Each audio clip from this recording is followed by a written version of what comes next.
तो केम जो ले मौज माने तो आ चुका है मोस्ट कॉम्प्लिकेटेड सीरीज डार्क का सेकेंड एपिसोड। और भाई जो मज़े आने वाले हैं, दिमाग तो ख़राब होगा पर मज़े भी आएंगे। तो जल्दी जल्दी शुरू करते हैं। तो लाइक शेयर सब्सक्राइब कर दो, ठीक है।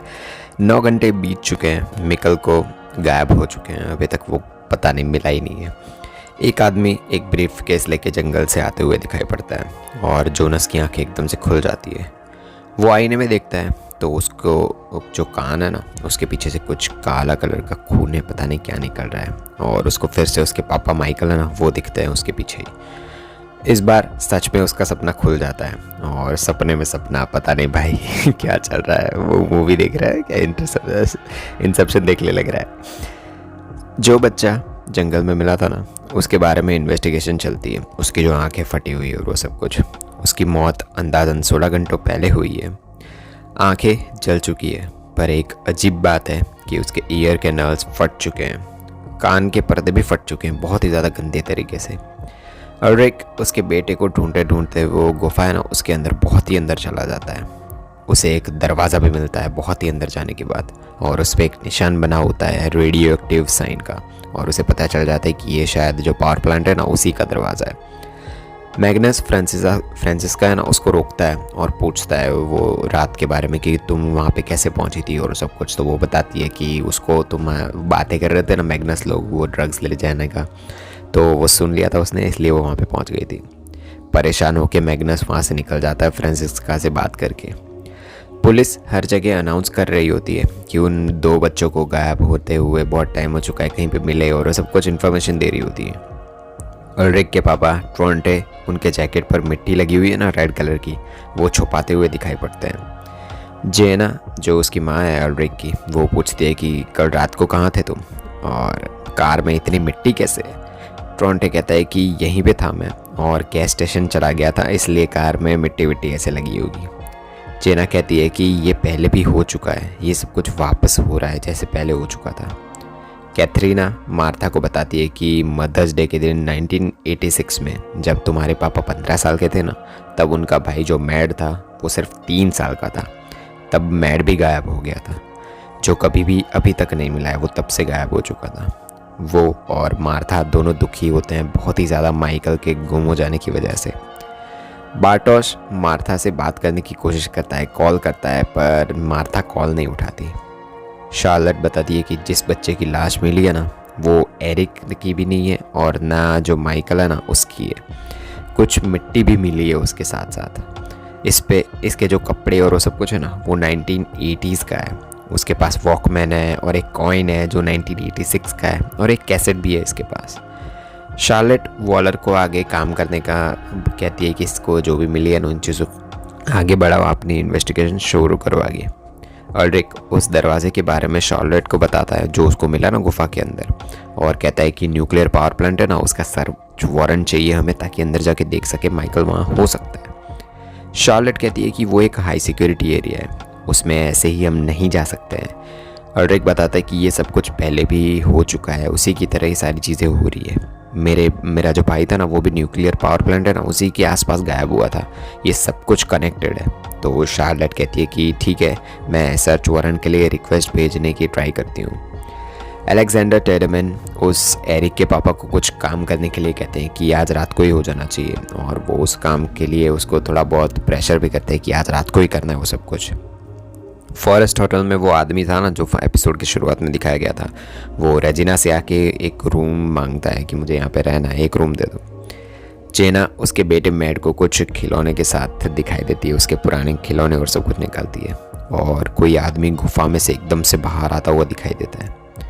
वो आदमी जिसने होटल में रूम लिया था ना, उसका रूम दिखाया जाता है, और भाई हर जगह पेपर पड़े हुए हैं, सब कुछ बिखरा हुआ है, दीवार पर कुछ ना कुछ चिपका हुआ है, और उसकी पीठ पर तो भाई बहुत ही ज़्यादा गंदे वाले घाव दिखाए जाते हैं। इसके पास जर्नी थ्रू द टाइम वाली एक किताब भी होती है। वो उसका ब्रीफकेस खोलता है और उसके अंदर से एक मशीन जैसी चीज़ निकलती है। भाई ये एकदम ही बहुत खुफिया आदमी है। शार्लेट अल्ड्रिक को बताती है कि अलेक्जेंडर ने सर्च वारंट को ब्लॉक कर दिया है, मतलब अब हम नहीं जा सकते, हम जज से बात करेंगे ताकि हमें फिर से शायद सर्च वारंट मिल जाए। अल्ड्रिक हैना के कॉल्स भी काट देता है। ऑफ कोर्स बेटा मेरा गायब हो गया है यार, कहाँ है, मस्ती करनी है उसको। मैग्नस गुस्से में दीवार पर ज़ोर ज़ोर से मुक्के मारता जा रहा है क्योंकि उसको ऐसा लग रहा है कि मिकेल उसकी वजह से खो गया है। उस दिन वो उसको रात को लेके आया था ना।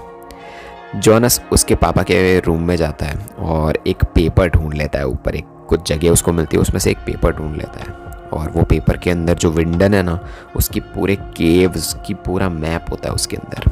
फिर से वो रंग बिरंगा रूम होता है ना, वो दिखाया जाता है और फिर से एरिक पर वही मशीन लगा दी जाती है। वो पता नहीं आदमी क्या करना चाहता है इसके साथ। अलेक्जेंडर जो अल्ड्रिक है ना, मतलब बहुत ही ज़्यादा टेंशन में है अल्ड्रिक, तो इसीलिए अलेक्जेंडर जो पावर प्लांट में काम करता है ना, मेन टाइडमैन मेन है वो, उससे जाके मिलता है और गेट्स खोलने के लिए कहता है कि भाई कोई गेट्स खोलो ताकि मैं अंदर जाके मिकल को ढूंढ सकूँ पावर प्लांट के अंदर।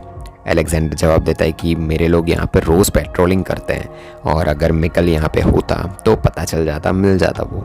ये सुन के ऑल्ड्रिक बहुत ही ज़्यादा गुस्सा हो जाता है कि यार वो अंदर ही है मिकल, मुझे ढूंढने दो यार प्लीज़। पर मना कर देता है वो, मतलब अलेक्जेंडर मना कर देता है और चला जाता है।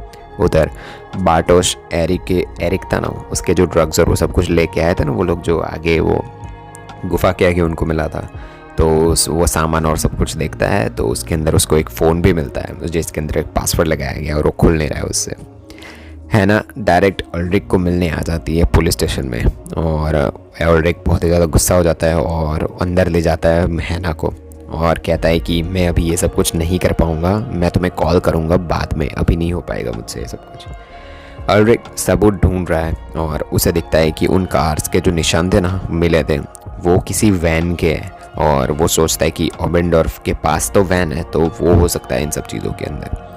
ऑल्ड्रिक ओबेनडॉर्फ के बारे में लेडी ऑफिसर को पूछता है कि क्या ओबेनडॉर्फ पावर प्लांट में काम करता है और अगर काम करता है तो वो रात को था कहाँ पे।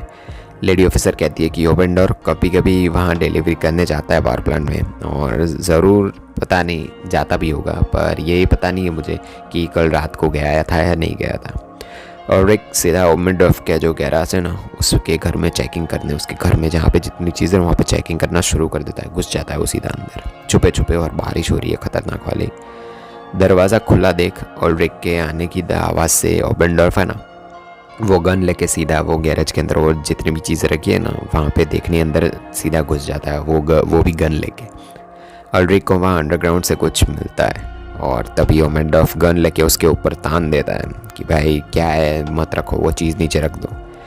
उसके अंदर ड्रग्स मिलते हैं। ओबेनडॉर्फ कहता है कि मैं और एरिक है ना इन ड्रग्स को बेचते थे। ऑल्ड्रिक वहाँ से निकल जाता है ये देख के कि भाई ओबेनडॉर्फ ने कुछ भी नहीं किया है, ओबेनडॉर्फ मासूम है, उसको कुछ दिन किया और वहाँ से निकल जाता है। किसी अनजान इंसान को दिखाया जाता है जो किसी की लाश को कहीं पे ले जा रहा है और शायद ये लाश एरिक की और इसकी भी आंखें फटी हुई है, जो पहले दिखाया था ना लड़का उसी की तरह। अलेक्जेंडर चोरी चुप के टैंकर में कुछ बंद करवा रहा है जंगल के अंदर रात के अंधेरे में। जॉनस हैना से पूछता है कि पापा ने तुम्हें कोई सीक्रेट दिया था क्या, या कुछ भी तुम्हें कहा हो या फिर ऐसा कुछ भी। हैना कहते कि नहीं, पर शायद तुम्हारे जो पापा है ना, मैं उनको कभी पूरा जान ही नहीं पाई, वो बहुत ही ज़्यादा अलग सीक्रेट वाले, मतलब ज़्यादा बोलने वाले ऐसे इंसान नहीं थे। देर रात को ट्रॉन्टे कहीं पे बाहर जाते हुए दिखाई दे जाता है। कैथरीना और ऑल्ड्रिक भी बहुत ही ज़्यादा दुखी हैं। उनका जो बेटा है, ऑफ कोर्स बेटा गायब हो गया, माँ बाप तो दुखी होंगे ही। एकदम से शहर में हर जगह जो लाइट्स है ना वो ऑन ऑफ होना शुरू हो जाती है। शार्लेट बाहर जाकर देखती है तो बहुत सारे पंखी होते हैं ना, वो मरे पड़े होते हैं उसके सामने ही। होटल वाला वो आदमी मिकल के खो जाने वाला पेपर और सब कुछ होता है ना, वो दीवार पे चिपकाता है और उस पर लिखता है कि वैन इज़ मिकल, मतलब मिकल कब था, ऐसा लिखता है।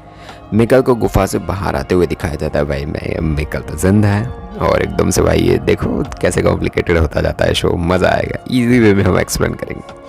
वो सीधा भाग के उसके घर पे पहुंच जाता है। वो ऑफ कोर्स अगर तो याद ही होगा, वो रात को खोया है तो सुबह बाहर निकला वो और सीधा घर पे पहुंच गया। पुरानी बाइक पड़ी हुई है, पुरानी कार पड़ी हुई है। वो उसके घर का दरवाज़ा खोलता है और एक जवान लड़का बाहर आता है जो उसका नाम ऑल्ड्रिक बताता है, और एक जवान औरत भी आती है जो ऑल्ड्रिक को कहती है कि चलो यार जल्दी यहाँ से। और मिकल देख कंफ्यूज कि भाई चल क्या रहा है सब कुछ, और नीचे जो न्यूज़पेपर पड़ा होता है ना वो देखता है उसके अंदर, और वो डेट देखता है जिसमें डेट होती है नवंबर 1986। और भाई उधर ही मिकल की फट जाती है और ऐसे ही एंड होता है एपिसोड। देखो भाई बहुत ही ज़्यादा मज़ा आने वाला है। मिलता है नेक्स्ट एपिसोड में।